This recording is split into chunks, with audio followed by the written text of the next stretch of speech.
What exactly is the sun in Warcraft? Are the stars in this franchise the same kind of fiery balls of plasma and gas that humans observe from Earth? Or is there something more fantastic going on? And could Azeroth's sun be the true source of the old gods? Welcome back, heroes. I'm your host, Xaxxas, and today we're tying together clues from Chronicle, The War Within, and previous expansions to attempt to probe these very questions. Today's report, shards of light in the shadows of night. A world united in a cosmos divided. Let's start with what we know from canon so far. Well, turns out we actually know very little, and there's no direct confirmation in lore that states the factual nature and origin of solar bodies. But we can infer and speculate based on their observable effects. Across Azeroth and even on Draenor, numerous cultures have not only idolized but harnessed the powers of solar magic, a fiery, often sacred light, supposedly manifested as nature magic. Solar energy is typically depicted as a blessed fiery light, embodying both destructively purifying and radiantly renewing aspects. Beginning with the peaceful Tauren of Kalimdor, let's go over their reverence and history of Anshe, the Sun, whose power is believed to be the source of strength for the Order of Tauren Paladins, known as the Sunwalkers. It is said that this order was founded after theological discussions between the Tauren about the importance of balancing out the Night Elf focus on moon worship to the reverence of light as part of the Tauren's worship of the Earth Mother. In the elven lands of Quel'Thalas, the Highborn conjured the mystical Sunwell, using a vial from the Well of Eternity. Despite the name given for its creator, Dathramar Sunstrider, there is no solar magic directly correlated with the magical font, and was actually all originally arcane power, now imbued with the holy light of the Naru Muru. And then there's the Arakoa, the Kaliri ascended bird folk from Draenor, and their extremely ancient origins from the sun goddess Rukmar. In the distant past of Draenor, a great battle ensued between three magical wild god-like beings, Sethek, Anzu, and Rukmar. In the aftermath of their war, the sun goddess Rukmar fashioned the Arakoa from the owl-like Kaliri in honor of her fallen brother Anzu. Her children would rise to phenomenal heights, becoming known as the Xaxxas. Under the guidance of their solar deity, the Arakoa learned to harness the power of Draenor's sun, wielding and capturing its fiery light in crystals and constructs. The Xaxxas were one of the most advanced civilizations known in the Warcraft cosmos, in time becoming masters of both the holy light and the shadows of the void. A society of immense potential held in a delicate balance. The power of the Xaxxas ultimately led to their self-imploding downfall. The Arakoa we know today from Outland, and even the solar magic-wielding adherents of Rukmar from time-lost Draenor, are but glimmers of the original Xaxxas civilization.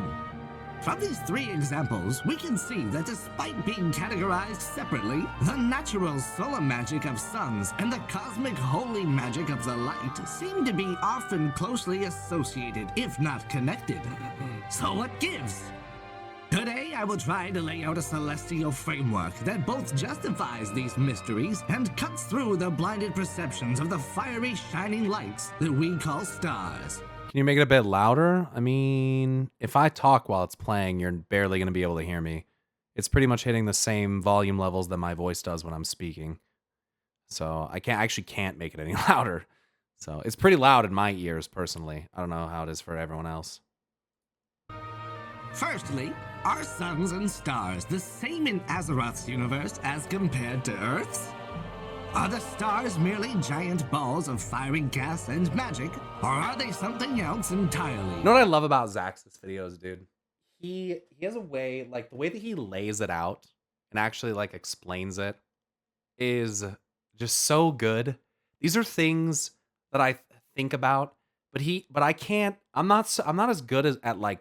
It's because it's very, very well produced and like recorded and like it's written and stuff and like. It's just very well done. Like the way that he's able to like put it together is very nice, dude. It's very well structured. And I'm like, I'm loving what like, because I mean I have nothing to comment so far. It's like I'm just sitting here just absorbing all the information here, and like I love that he's just posing the question like, is the sun even the same as it is in real life? Because I think that that's something a lot of people just assume is like, yeah, sure, it is. Like they don't really think very deeply about that, and so it is something that I think about, but I don't know if I've ever really like posed the question like that, right? Like, are they really even how we think they are in real life? I just think, I don't know. I'm just trying to complement the structured nature of this.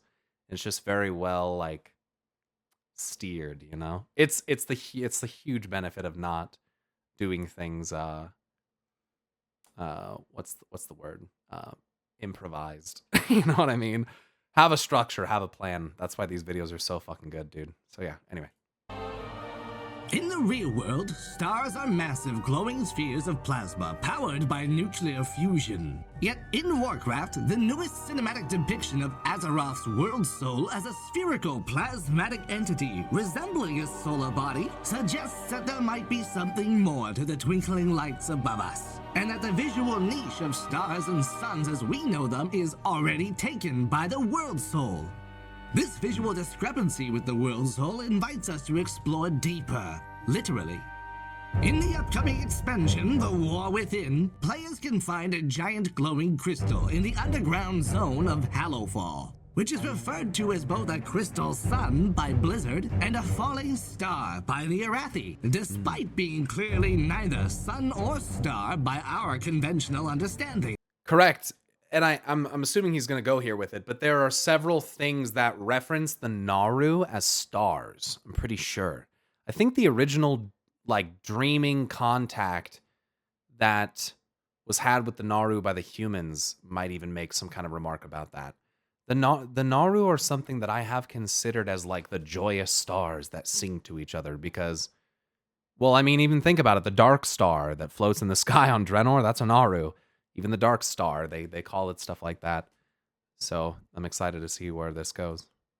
Similar to the Naru, the crystal can be seen oscillating between light and void states. The Arathi here are wielding a sacred flame and venerate the crystal, even using it to grow crops of food. The solar appearance of Azeroth's world soul being revealed at the same time we see this Naru-like crystal sun in Hallowfall.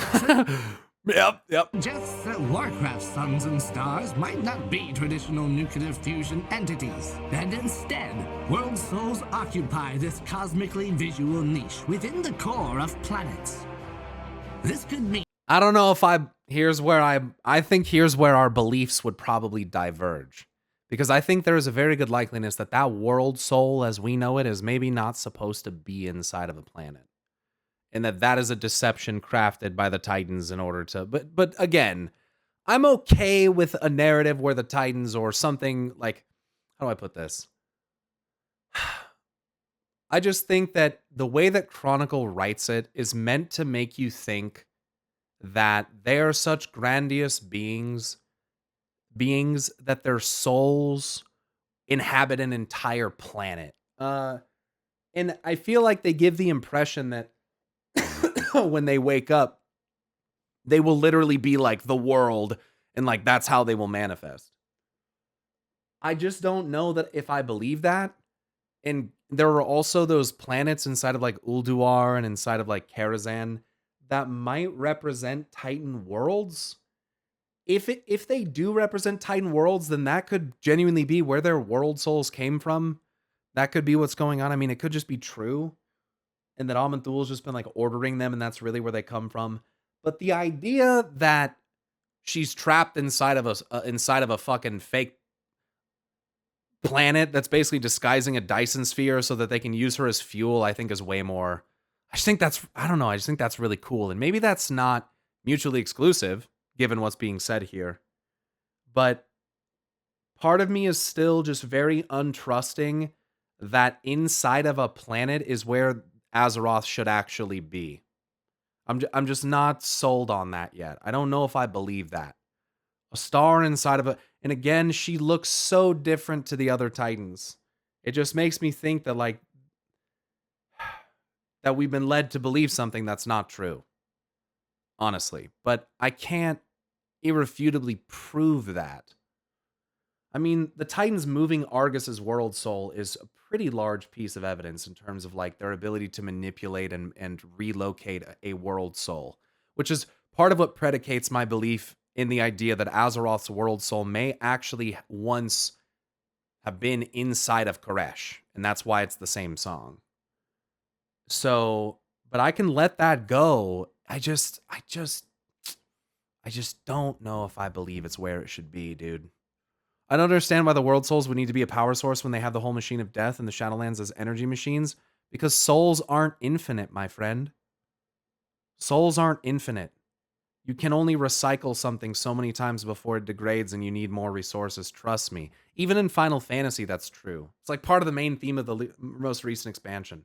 It's literally the thing that happens. It's fucking wild.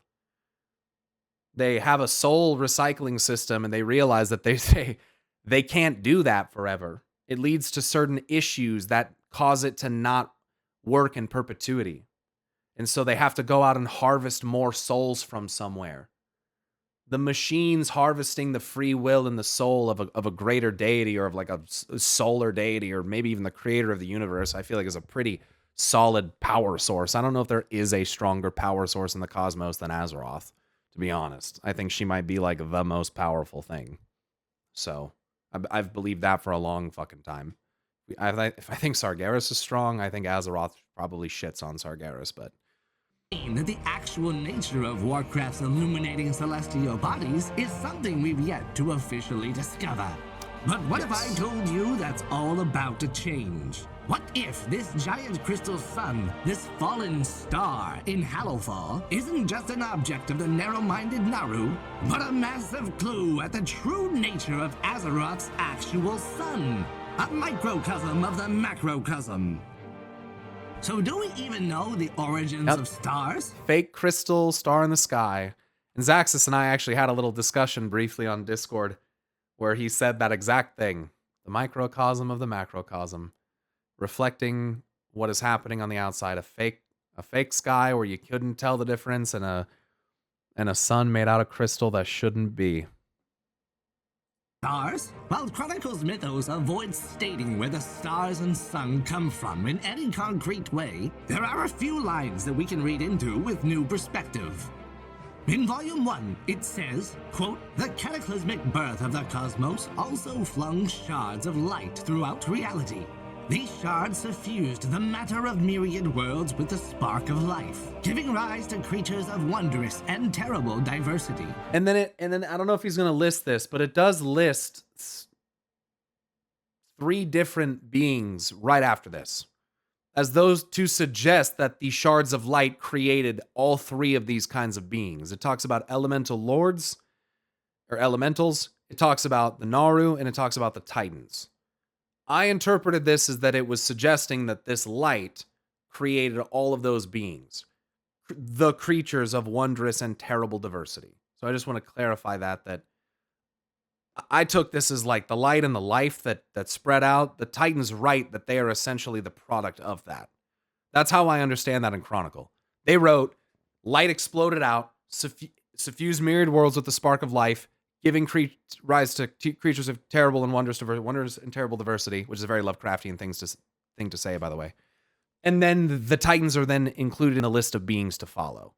So I just want to point that out there. Like, that was something Xaxxas and I also briefly discussed in Discord, but that's my opinion of that. Is like that seems to be what they're implying. Now, we could link this quote to the Hallowfall crystal itself, imagining these shards literally embedding themselves in a world's crust. But I'm betting on the Hallowfall crystal being a ship or vessel for something inside. I would agree. And after all, given that there are no concrete descriptions about stars themselves, aren't these lines in Chronicle detailing the shards of light basically the closest thing we have? That's right, I'm saying it. Azeroth's sun is a giant crystal shard, one of the many that were scattered by the birth of the cosmos. Allow me to explain. If we take this first quote from Chronicle as a suggestion to the nature of stars in Warcraft, a consistent through line can be found as we read on further. Quote, "Occasionally, clouds of fractured light gathered and gave shape to beings of far greater power, of far greater potential. Among these were the Naru, benevolent creatures composed of scintillating holy energies. The Naru vowed to use their mastery over holy magic to spread hope and nurture life wherever they could find it. Now, magnificent as the Naru are, we all know that they've got one heck of a cold shoulder. And when weakened, damaged, or killed, the Naru have been known to lose touch with the light and fall to the void. A rare but... And they sing a really sad song when that happens. Lura, I think, was singing like a lament of sorts when she fell to the void on Argus. Natural condition and... I think she has like little dark music symbols coming from. I think she like sings... I think one of her mechanics is like a song or something. Main reason Chronicle mentions Sargeras being fell sword to give player message that the book is 100% perspective and not 100% canon. Perhaps. Of their kind. In this void state, a fallen Naru can either decay completely and become a void god, Lord if you're writing a book, or under favorable circumstances, the Naru can And they always blend together anyway, to be honest. Regenerate into a holy form once again. And then here we have this crystal in Hallowfall, shifting periodically between light and void. The thing is, this crystal oscillates much more rapidly than the Naru's millennia-long transition. And that's the thing, is if it's a Naru, I wonder what the fuck is making it do that. So what's causing the Hallowfall crystal to change then? We still don't know yet, but perhaps we can take some guesses. Let's just say I think there could be a war within the crystal itself. Ooh, that's a good fucking idea, dude. Oh, that's a good idea, dude. Having it be the... I'm so down with it being the Apexis. And for there to be Koreshi in there fighting them is so gigabrain. That would be so sick. If that's not what it is, dude, I'll be so disappointed. That's such a dope fucking idea. I fuck with that, because the Koreshi are going to become so relevant, dude. I think the real Void Lords at this... I don't know, dude. I don't know. They summoned Dementius there, then they became Shadow Guard. I don't know, dude. We'll have to see. We'll have to see. Only reflecting what's happening on the inside, rather than the crystal itself having its own cycle. So let's get back to the stars. Though the reasoning might be different than the Hallowfall crystal and the Naru, we ought to be asking the question, if Azeroth's sun is a massive shard of crystallized light... No one thinks about this enough, dude. Every time people think of light, they just... Not every time, but it seems like a lot of the time, they don't consider what happens when what is literally stated in Chronicle about the light and void. What happens when the light of that fades away? Like, people think that if the light just takes over everything, that it's just going to be light forever. No, it will not. That's not even what's stated in Chronicle. It says that it will inevitably, eventually fade to dim pockets of cold nothingness, the void. Yeah, Xaxxas, even the sun must sleep. That's fucking... I want this void sun so fucking bad, dude. There's a dark object depicted in those celestial conjunctions, or whatever you want to call them, syzygy or whatever eclipses from Chronicle. And that dark object in the sky, I just think is real interesting. I'll put it that way. Is it possible that it too could turn to the void? I mean, oh, here we go. Here it is. Never mind. He's about to go for it. Never mind. I'm gonna let him cook. Is there any evidence of stars behaving this way? Oh, and then he's gonna talk about... Oh, dude, come on, bro. He's gonna talk about black holes and shit like that. Let's go, dude. Let's go. Buckle up, Chad. Here we go. Introducing Anshu, the Cosmic Wanderer. Sick. A celestial object of immense void power, wielded by Scale Commander Sargeras in our battle with him, as he threatens to burn us in the light of a, quote, dying star. Such abilities as Scouring Eternity pummel us with shadowy supernova, and our heroes deal with malformed lumps of flesh, accumulated from the pools of dark void energy. Players themselves can also harness the power of Anshu with the trinket Beacon of the Beyond. Let me listen to that again. Star. Such abilities as Scouring Eternity pummel us with shadowy supernova, and our heroes deal with malformed lumps of flesh.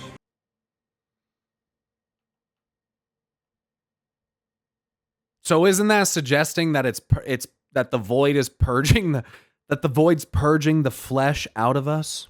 Isn't that what that's suggesting? This is like almost void re-origination or some fucking weird shit. Scouring eternity? Come on. Scouring. Are you fucking kidding me? We'll never see that again, surely. That's so good, dude. Ads that keep me from absorbing the information. A Dark Heart, thank you, Dark of Heart. Don't we literally open a black hole storage as the Warbank now after the quest chain? I think. Defeat Scale Commander Sarkrath after cultivating a lump of flesh and hurling it into the emptiness between stars in Aberys. The Shadowed Crucible. Yeah, that's sure. We'll never see that again, surely. Oh, goodness, dude. Lump of flesh, dude. That's so disgusting.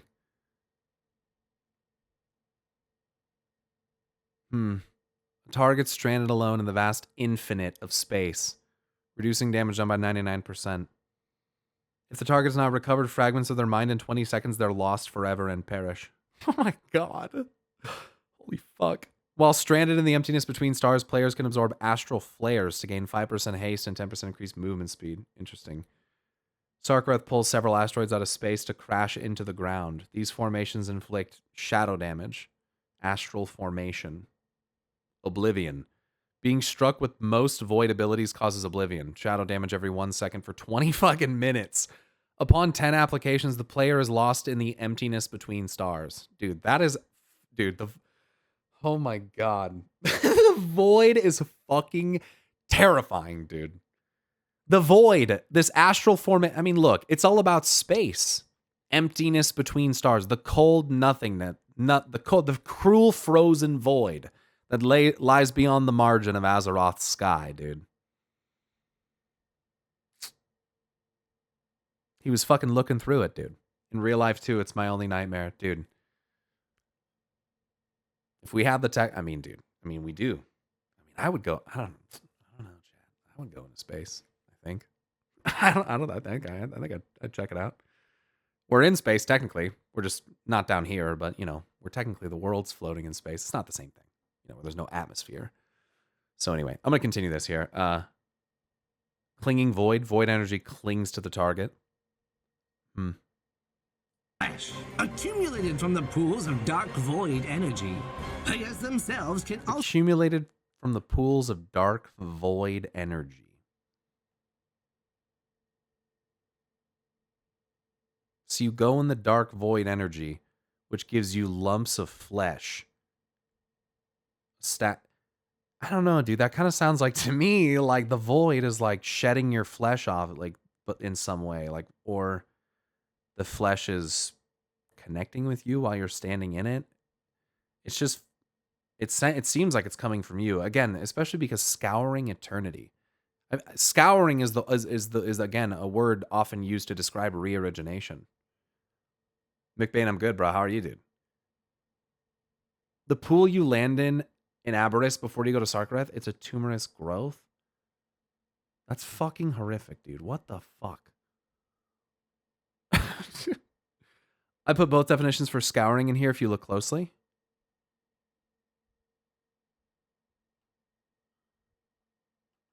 Dark void energy. Players themselves... You do?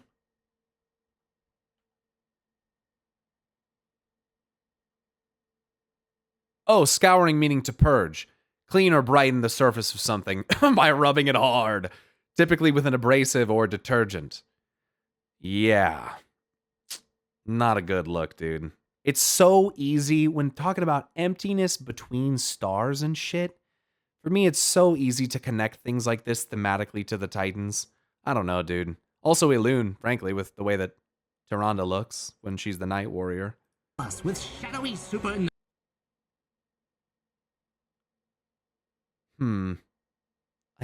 I think I might see where... Okay, I'm going to have to rewatch the first of this series because I think I understand where this is going now. Nova, and our heroes deal with malformed lumps of flesh accumulated from the pools of dark void energy. We'll see. Players I don't know. themselves can also harness the power of Anshul with the trinket Beacon of the Beyond, which briefly opens a pair of gates to the void to redirect the orbit of Anshul, the Cosmic Wanderer. If Anshul is the dying void state of a once radiant star, then this could align the celestial body with the intertwined nature of the cosmic void and light, and provides some reasoning to suppose that the sun and stars in Warcraft embody the same cycle. But you might still ask, who's to say that the sun... And I think that the Titans are the ones that put those stars in motion like that. So if Xal'atath is a harbinger for some kind of dark sun or something, then she may actually in some capacity be a harbinger for the Titans, which is fucking horrifying to think about. And yeah, that's fucked up. Sun and stars are even still the same thing in this universe. The answer there lies in the name, Anshul, which is reminiscent of the name given to the sun by the Tauren, Anshe. Whether the Tauren named this void star or the Tauren word of Anshe derives from another source is still uncertain. But clearly Blizzard are trying to let us correlate the two. And when we mix all these spices together in the Sunwalker Peace Pipe, a dazzling new perspective reveals itself. We can imagine a unifying framework of solar interpretations and cosmic function that begins with the established mythos from Chronicle and then speculates further. From the cataclysmic collision of the pure light and shadow, shards of light were flung throughout reality, becoming the first stars and suns. These massive crystal shards reverberate with holy energies, exuding spirit and light, eventually suffusing the matter of the orbiting planets with the spark of life. Fractured shards gather in nebulae. And that would match well with Argus. It found warmth near a sun, and a world formed around it to protect it as it grew. Generations of life lived and died upon it. As clouds and birth beings like the Naru, perhaps even beginning in a darkened state, and eventually regenerating into the light forms we see. However, the shards of light, the stars themselves, could also, like the Naru, be susceptible to this cosmic cycle, and through unfavorable circumstances, darken into a dying void star, just like Anshul, the cosmic wanderer. Nothing, no matter how it's crafted or where it comes from, I don't think anything, I think in this way, yeah, like nothing can resist the pull of entropy, the inevitability of like collapse. It has to mimic it, especially if we would like want to look at it in the fractal nature of the cosmos. If it works like that, it's basically just a reflection of how it works on the other side. So that's why he's asserting through this that like it would do it just the very same way, regardless of how you define star or sun. It could have been so strong as to break through the earth, or it happened so long ago that land formed on top of it. What are you guys talking about? If the shard hit Azeroth, why is there soil on top of it? Wouldn't it be on the surface like a meteor? Well, time is an interesting fucking thing. And so is re-origination. So it really depends on what the subterranean stuff down there is. There is a possibility that the Azeroth that we know on the outside is an outer layer kind of built on top of something that was beneath it. Layers upon layers, just like the city in the War Within, the Nerubian one.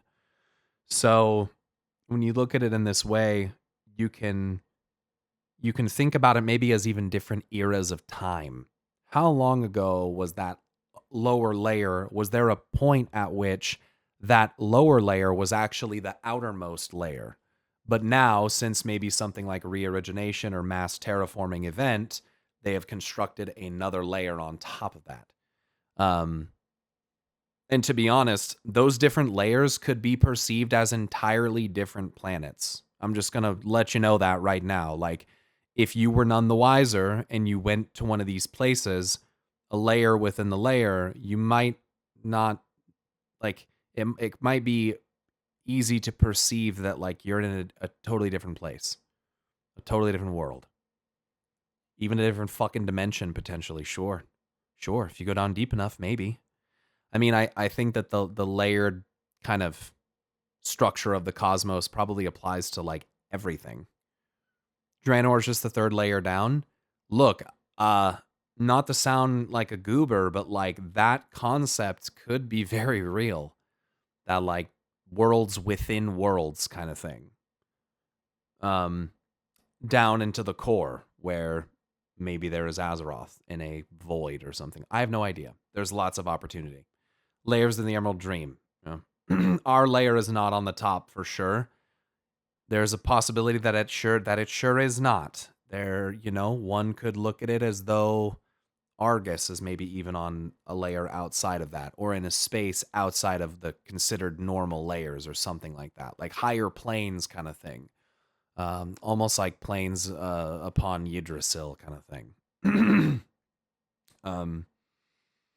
So yeah, that's something that I play with. Anyway, sorry, not to distract too much from this.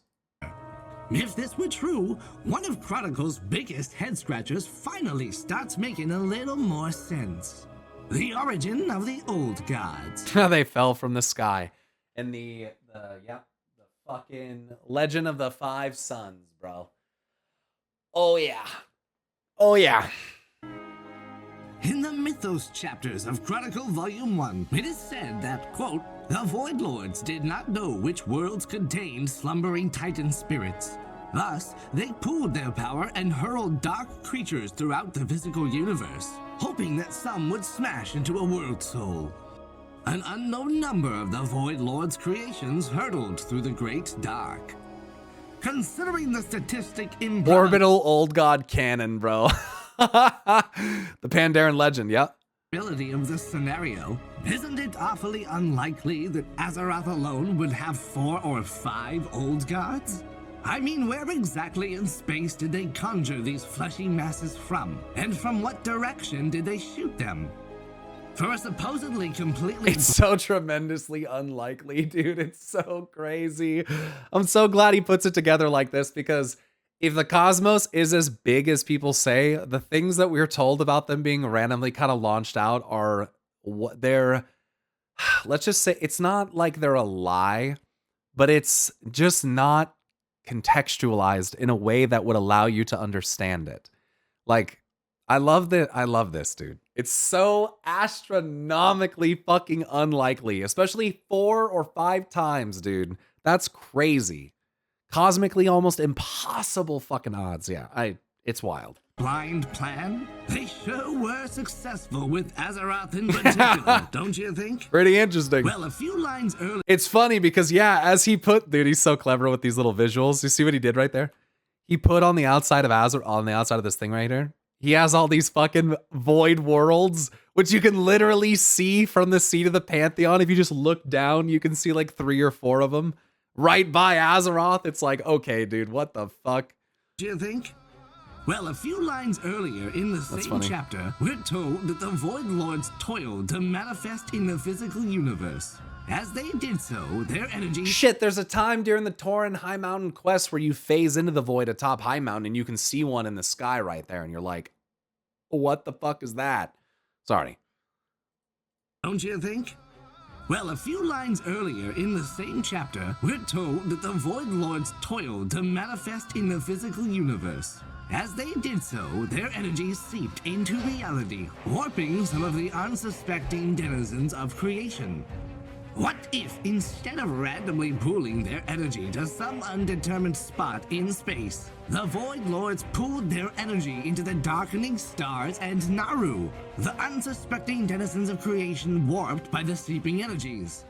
In this scenario, we hypothesize that Azeroth's own sun, a massive crystal shard, was once in a darkened void state. For a long time or a short time, we cannot be sure. But what if Azeroth's blackened sun, much like Anshul's clinging void energy creating lumps of flesh, similarly resulted in the formation of dark creatures hurtling toward the orbiting planets of the solar system? And our sun, in its once void fallen state, is the true source of the old gods on Azeroth. If this were the case, the probability of Azeroth alone having so many old gods is highly increased. And we no longer have to wrap our minds around the intangible mathematical improbability of the story told in Chronicles. So what am I saying? That the Chronicles lied, or that the Titans didn't know this? Well, not exactly, but maybe a blend of both. It could be that we were given a half-truth, conveniently leaving out the part where Azeroth's sun and all stars are capable of falling to the void. Considering that the Void Lords did not know where world souls were He phased Norgadon into a Void Lord. What a fucking god. Oh my god, that's so good. That's so fucking funny. be that we were given a half-truth, conveniently leaving out the part where Azeroth's sun and all stars are capable of falling to the void. And all stars. Considering that the Void Lords did not know where world souls were sleeping, what if they poured their power into not just one star, but all of the stars? Perhaps because of their shared origin point between themselves and the shards of light, both born of the cosmic collision, the Void Lords were able to stack their energy and manifest a starless night. An hour of twilight, you might say. A cosmos-wide burst in effort, sending those, quote, unknown number of old gods into the physical universe, scouring eternity for slumbering world souls. So, why the half-truth and skewed history? Well, the last thing that the Titans need is for anyone to know that the sun can effectively be turned off. And that's assuming that they themselves even fully understood the nature of this phenomenon. I mean, Makes you wonder, what the fuck is on the sun? Is there... If, like, think about it this way. If Xaxxas was right, and it's like the Apexis and the Koreshi fighting for, like, dominance inside of that crystal or something like that, if you were to take, if it's right, and you were to take that same concept and apply that to the sun and the sky, what would be going on there? Would that be... I have a theory from the, I've had a theory for a long time that Elunaria is the sun, predicated almost entirely on its position next to Elune and the blue child in the sky. At least that's what I think it is. That's where I think you are. It's Elunaria. You got a fucking moon right there that looks like Elune, and then you got a blue one that looks like the blue child. It kind of looks like maybe you're there in a similar space or something. But I mean, when the fuck was the last time that I saw the sun and both moons next to each other like that? No, they've already clarified that the crystal is not the tip of Sargeras' sword. I think that's what a lot of us thought initially when we saw it. We're like, what the fuck? But yeah, they have clarified that that is not what it is. But it just makes you wonder, could there be a fight going on our actual sun? And is it between light and void? Or is it something more affected by life and death, spirit and or decay? I just think it's fun to think about that kind of stuff, so... After all, even if they did, wouldn't the known standard of what the Titans tend to tolerate indicate that such an inevitable, perhaps uncontrollable, albeit balanced celestial cycle would be seen as an offense to their orderly thinking? Perhaps. Now you might be wondering, what about Anshe? Where does the Torrent's legendary solar hero fit into this picture? If Anshe was female, this would be, in my opinion, so much easier to, like, connect with Elune and Anshe being kind of like a reflection of Azeroth or something, like reflected via the moon through different faces, or in sun through different faces or something like that, like different aspects or whatever. But the fact that they choose to explicitly like say that Anshe is a dude, and like the things written about him being all angry and fire and, prideful and wanting to be by himself and shit, is just like, what the fuck? Like, how in the fuck? I just, yeah. Anyway, I'm curious to see what he says. Am I saying that Anshe isn't real? Let's review some new evidence from Season of Discovery, where players will find a shard of pure light in Alterac Mountain. A nearby Torrent NPC remarks how some of his kind would regard this crystal as a tear wept by Anshe, the eye of the Earth Mother. When we consider that this crystal in Alterac Mountain was added to Season of Discovery alongside the reveal of the War Within's Hallowfall crystal, and seeing how Xal'atath seems to appear in the quests that deal with this shard of pure light, I think we can finally begin to unify the varied spiritual understandings of the sun on Azeroth. See, given how Hallowfall's crystal sun is so reminiscent of the Naru and their vessels, this connection through Season of Discovery's supposed tear wept by Anshe suggests a possible connection between the cosmic shards of light, therefore by extension the Naru, and the Torrent's solar deity. And this reminds me of when Archmage Khadgar had a wild hypothesis, one he proved successful no less, that he could activate the heart of the Prime Naru Zera using the tears of Elune. Khadgar suggested he came upon this idea when reading a passage indicating that the Prime Naru may have been created by Elune during the Great Ordering of Light and Shadow. and the prophet Velen suggested that Elune's light was similar to that of a powerful Naru. Now, with the new season of Discovery and War Within lore, both Elune and Anshe have suggested links connecting to the Naru. Yeah. Okay, so what's Elune, a perceived lunar deity, got to do with this whole solar Perceived lunar deity. I love how you say that. theory? Well, my friends, we need to consider the source of the moon's light. Back in Legion at Val'Sharah's Temple of Elune, we witnessed a solar eclipse, a conjunction between the sun and moon, claiming the spirit of the green dragon Ysera as tendrils of gentle white light reach down and pull her into the starry sky above. And then there's the star-crossed, purple, user-consuming magic from the sacrificial Night Warrior ritual, invoked by the priestess Tyrande Whisperwind, which calls upon the darkest face of her goddess, the new moon. In other words, the absence of light. A direct parallel and reflection of the original Void mythos. Now take a look at this dual-themed temple topper, added in Nazjatar, found in the ancient ruins of Elunalore Temple. We might I haven't been speculate there in so long. Dude, I haven't been to Nazjatar in so long. that this highborn made sigil representing Elune as both light and shadow draws closer to the bigger picture that the Tauren already recognize. That Elune is not simply the lunar goddess, but the celestial deity spanning both cultures. Unlike Elune, whose name and presence seems to be known on other planets, we have very little to go on regarding Anshe besides what the Tauren have provided us. While I wouldn't rule out the possibility of a solar-themed buffalo-styled wild god akin to the Arakoa's Rukmar that possibly influenced the history of the Tauren's ancestors, I think it needs to be respectfully recognized that such stories as Eyes of the Earth Mother are inspired by the many beautiful legends of the indigenous cultures from Earth's so-called American continents. These stories, with iconic characters such as the Thunderbird and the Raven who stole the sun, hold a deeper meaning than a literal interpretation. Mythical, often timeless lessons are woven into a visually stimulating, thought-provoking, and symbolic story shared across generations. But let's cut the hippie crap and shoot straight at the logical Katamite-fueled goblins we are. There ain't actually a Thunderbird causing the lightning every time there's a storm, alright?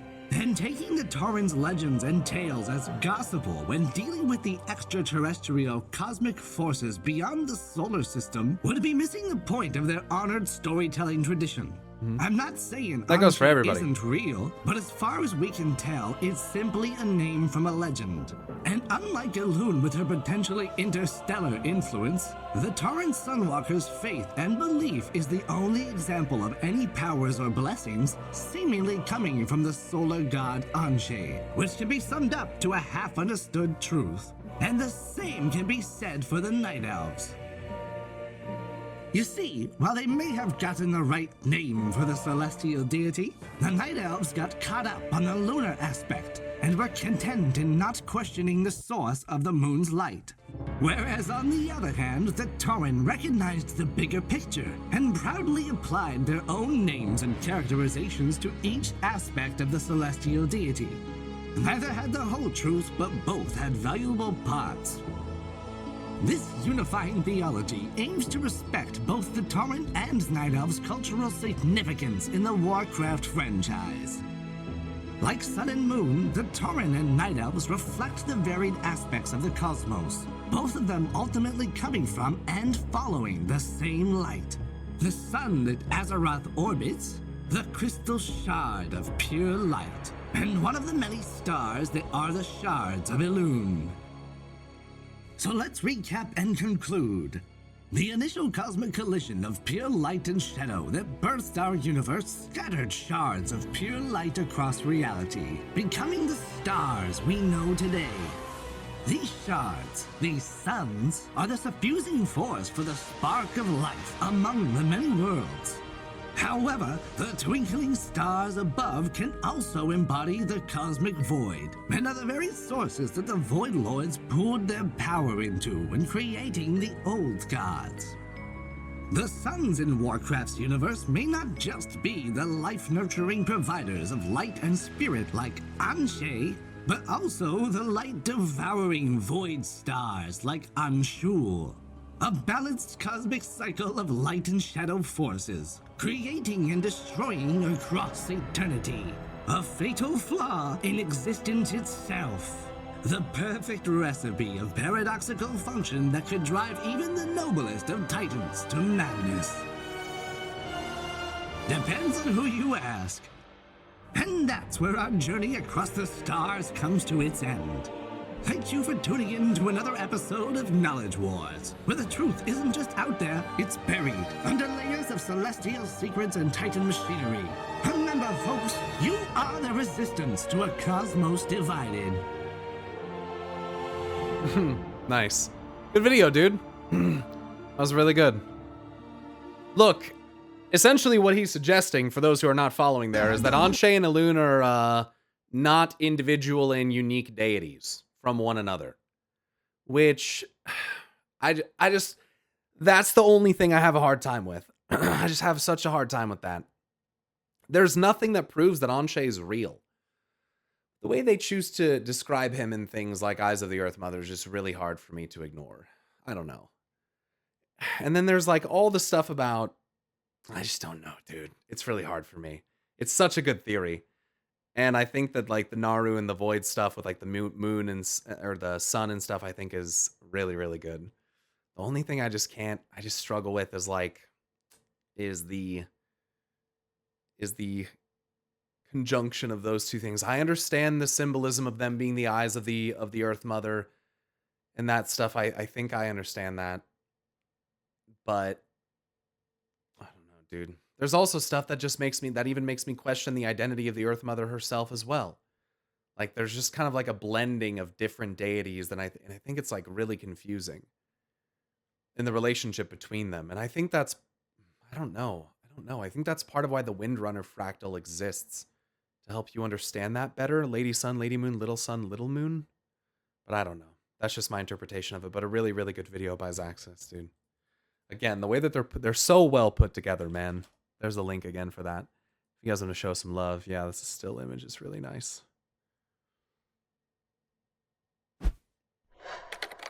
Yeah, dude. I mean, yeah, good video.